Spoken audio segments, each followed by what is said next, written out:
Magandang umaga sa lahat. Magpiprito ako ng manok na minamarinate ko kagabi.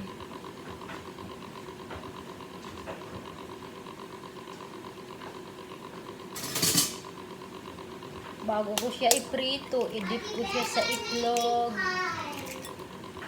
At ano ko siya sa magkahalong cornstarch at all-purpose flour para crispy ang balat naman.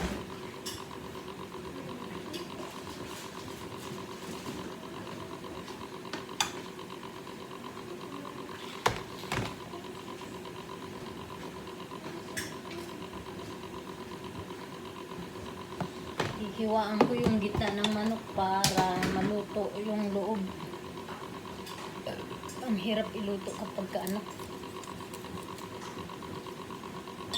hindi po mapasok yung mantika sa loob.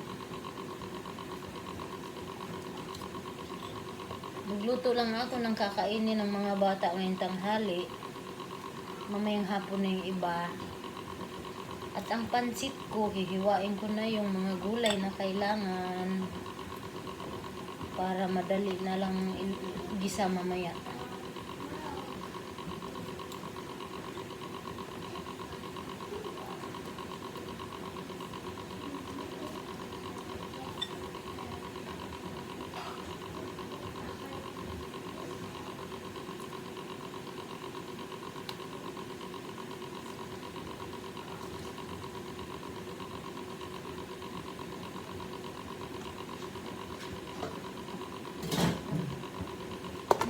Ibang manok mamayang hapon ko na prito bago darating si Bossing at Madam para mainit pag kumain. Ang pansit ko rin after lunch na lang. Mga bata kaya hindi man kumakain ng pansit, pritong manok lang.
Ito guys, yung flour and cornstarch ko, pinaghalo ko. Pagka-dip ko dito sa itlog, saka ko i-dip sa flour. Parang coating ng manok. Ganito ako mag-fried chicken. Saka wag masyadong malakas ang apoy para hindi nasusunog yung ibabaw at hilaw sa loob. Dahan-dahang apoy lang para luto pati loob ng manok. Tama na to para sa mga bata.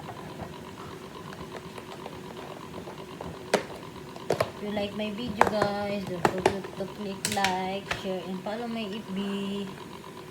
Thank you very much. Have a good day to all. God bless. Nagpainit ako ng kawali na may mantika para pagka mainit na pwede ko na ilagay ito.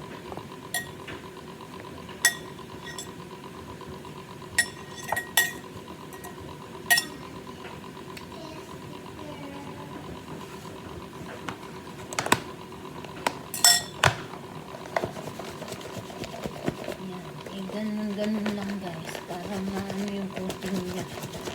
Yung flour ay mabalot maigi yung manok. At that's all for now, guys. Bye-bye for now. See you later again.